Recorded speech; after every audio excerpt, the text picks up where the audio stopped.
Hi, Burlington. This is so lovely. Thank you all so much for being here. I wanted to film my special here because I had been to Burlington one time. I loved the vibe so much.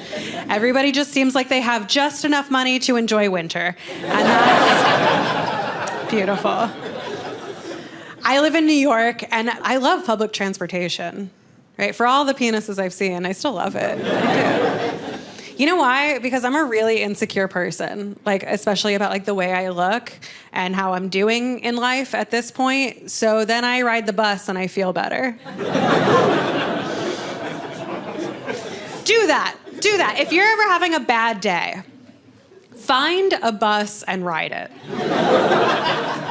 Because you'll get on there and you'll look around and be like, I'm doing all right. Yeah.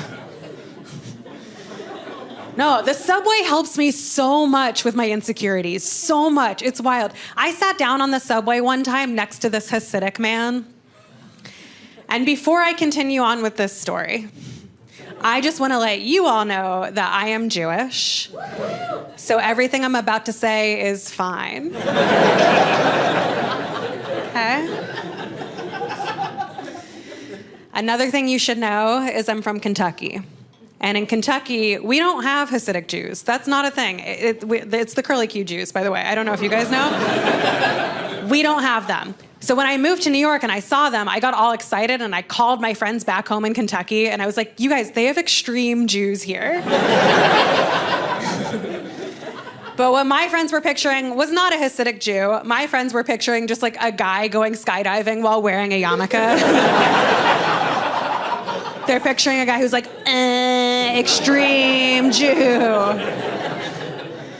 You know, a guy who's like, oh, I actually don't need a parachute. I have a talit. So an important rule to know for Hasidic Jews is it's this thing called shomer nagia, and it means that they're not allowed to touch members of the opposite sex if they're not related or married. So I sat down on the subway next to this Hasidic man. And as I sat down, the train rocked, and then I accidentally brushed up against him. And then he intentionally recoiled away. He got as far away as he possibly could and started praying under his breath in Hebrew. That's the sexiest I've ever felt.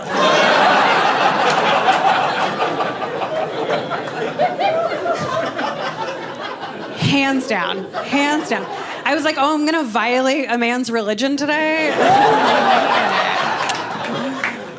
Still got it, you know?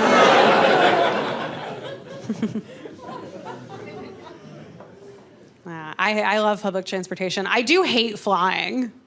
That's like a thing I have to do a lot for comedy is fly. I think part of why I hate it so much is I usually fly Southwest. Do you guys fly Southwest or you're doing well? It's tough, man. I fly it because it's a good deal, right? If you're not familiar, on Southwest, you get 2 free checked bags. The only catch is you'll never see them again. It's the most expensive way to take out the trash, actually. So you pack it up and you buy a ticket. If you've ever asked the question, can an airline have clinical depression? Southwest is here to answer, yeah, we sure can. We sure can. I can't think of any other explanation for them because they act like me trying to get out of a party where they'll be like, I'm sorry, guys, but I think I'm going to cancel. And you're like, why? What's wrong? And they're like, oh, nothing really. It's far. I don't feel like going. I was on the phone one time with Southwest customer service, and the woman on the other end was trying to make polite small talk with me while she waited for her Windows 98 to reboot or whatever. So she asked me, she said, what do you do for a living? And I said, oh, I'm a professional comedian. But what she heard me say was, oh, I'm a professional Canadian. And then she just accepted that. That's how much they've seen. Everybody who works there has been there too long and seen too much. Because the only follow-up question she had was, what are the hours as a Canadian? I didn't know. Good God. I travel a lot. It worries my parents. I think that I travel so much by myself. So the last time I went and saw my parents, my mom got me pepper spray, which is fine. I love that. But the pepper spray she got me is covered in rhinestones. Don't do that. Don't bedazzle my weapons. I don't need it. Because the only people who are ever going to see that pepper spray are me and my attacker. And like, I'm not dressing for him. He wouldn't appreciate the patchwork. What's the scenario where that plays out, right? Like what, some guy comes up and attacks me and I'm ready for it and I pull out my pepper spray covered in rhinestones and then he's like, cute. I love that. Where did you get it? I'll put it in my kill kit. That's so cute.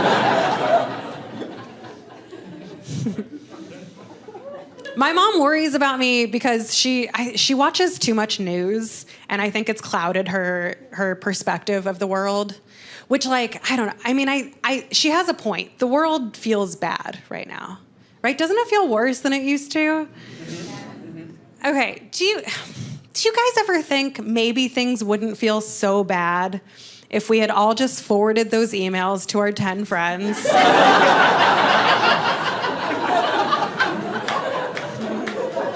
Yeah, like we were supposed to. You know what I mean? We were specifically instructed. Okay, some of you are hot and young. Basically what happened is in the late 90s,